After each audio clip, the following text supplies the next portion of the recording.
پاشا چرا او یک نامه را نخواندی ها؟ اقا مهم نیست سرورم. چرا؟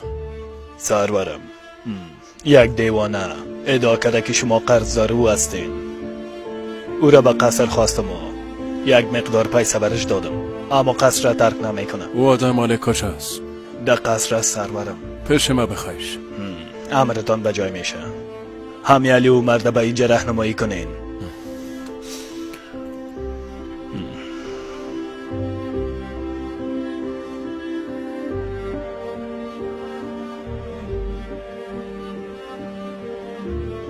بگو فرزندم از ما چی میخوای؟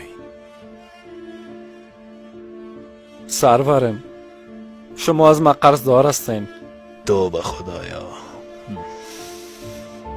ما چی وقت از تو قرض گرفتیم فرزندی؟ سرورم ما به تجارت مشغول بودم اما ورشکست شدم.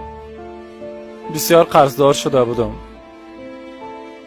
سرورم هر شب به درگاه الله دعا میکردم. فرزندم اقاشی روی نکو، اصل منظورت به سلطان بگو.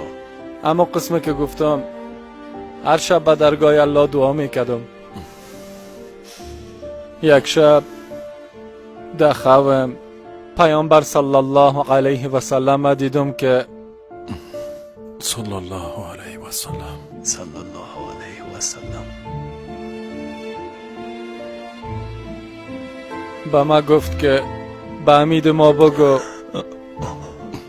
او هر شب با صلوات و درود از ما یاد میکرد اما دیشب ما را فراموش کرد. گفت نزد امید ما برو و حاجتت از او بخواه.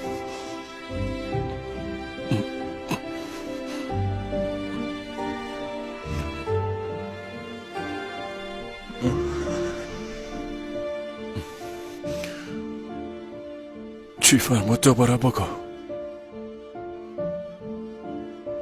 پیش امید ما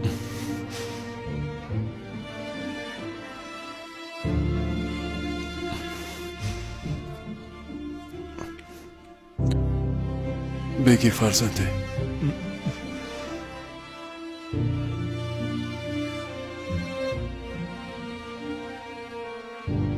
میشه دوباره بگی چی فرمود؟ پیش امید ما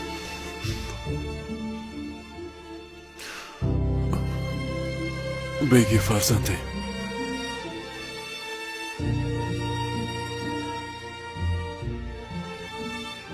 یک بار دگان بگو چی فرمود؟ پیامبر صلی الله علیه و سلم فرمود پیش امید ما برو.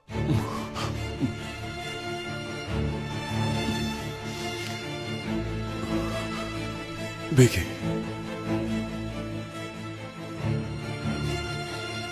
یک بار دگان بگو چی فرمود؟ گفت پیش امید ما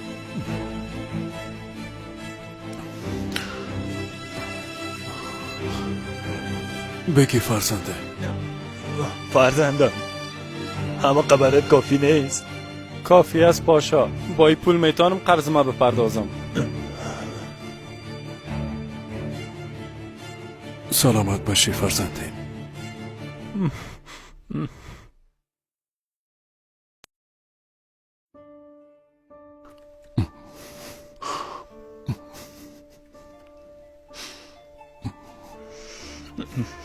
سرورم نزدیک بود تمام سرمایه‌تان برش بتین. تو چی میگی پاشا؟ قسم به الله بزرگ اگه تمام ثروت و سلطنت ما میخواست برش میدادم. پاشا دیشب مصروف کار شدم. دو پالی میز کار مرا خواب برد. یادم رفت که درود بفرستم. امیدوار هستم که الله به خاطر این غفلت مرا ببخشه.